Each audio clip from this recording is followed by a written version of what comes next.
6 माह के सफर के बाद अब्दुल्ला इब्न अफी फेस्ती जब वापस अपने शहर कूफे पहुंचे, देखा कि कूफे के बाजार बंद है, कोई मर्द शहर में नजर नहीं आ रहा।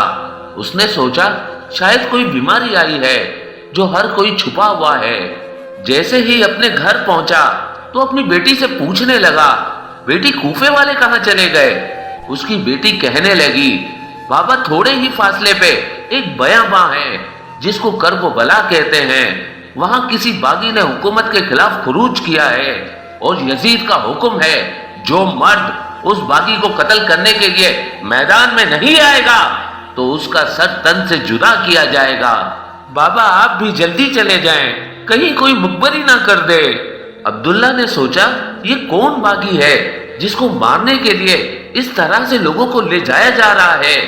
बिल आखिर वो तलवार लेके जैसे ही घर से बाहर निकलने लगा तो उसकी बेटी कहने लगी, बाबा जंग में माल गनीमत मिलता है, देखिएगा अगर यमनी अकीक मिले तो मेरे लिए ले आइएगा। बस घोड़े पे बैठ के अब्दुल्ला करबला की तरफ रवाना हुआ। अब्दुल्ला कहता है, जैसे ही मैं करबला पहुंचा तो असर का वक्त था, 10 मुहर्रम का दिन था। मैंने अजीब मंजर देखा कि एक अकेला शख्स है जिसको चारों तरफ से फौज ने घेरे रखा है, जो बूढ़ा भी है, जो प्यासा भी लगता है। इसका अमामा खुल के इसकी गर्दन तक आ पहुंचा है, जिसके जिस्म पर नेज़ों और तीरों के जख्म हैं। लेकिन किसी शख्स में इतनी हिम्मत नहीं कि जो उसके करीब जाके उससे लड़ सके। अब्दुल्ला कहता है कि मैं देखूं कि जहां वो शख्स घोड़े का मुंह करे फौजें भागती हुई नजर आ रही हैं। मैंने लश्कर से पूछा कि कौन है जिससे सब इतना डर रहे हैं। यजीद के साथियों ने कहा कि तुम्हें मालूम नहीं, इसका एक भाई अब्बास था और ये अरब का बहुत बड़ा बहादुर है। अब्दुल्ला कहता है मैंने नहीं समझा और ये सोचा कि शायद इसको कत्ल कर देंगे तो जंग तमाम हो जाएगी। बस मैंने अपने घोड़े को उसके घोड़े के पीछे लगाया और जैसे ही करीब आने लगा अपनी तलवार को नियाम से निकाला।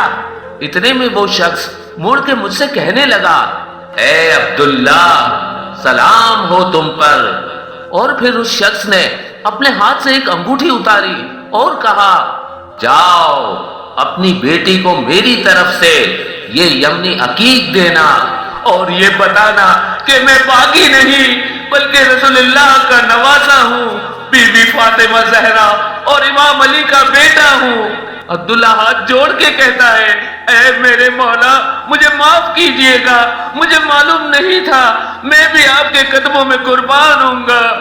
इमाम हुसैन अलैहिस्सलाम फरमाने लगे, ऐ अब्दुल्ला जाओ चले जाओ, तुम्हारी जरूरत यहाँ नहीं बल्कि कूफे में है, क्योंकि चंद दिनों के बाद मेरी बहनें बेटियां कैद होके कूफा में आएंगी, उनको चादर हदिया कर देना। ऐ अब्दुल्ला जाओ चले जाओ।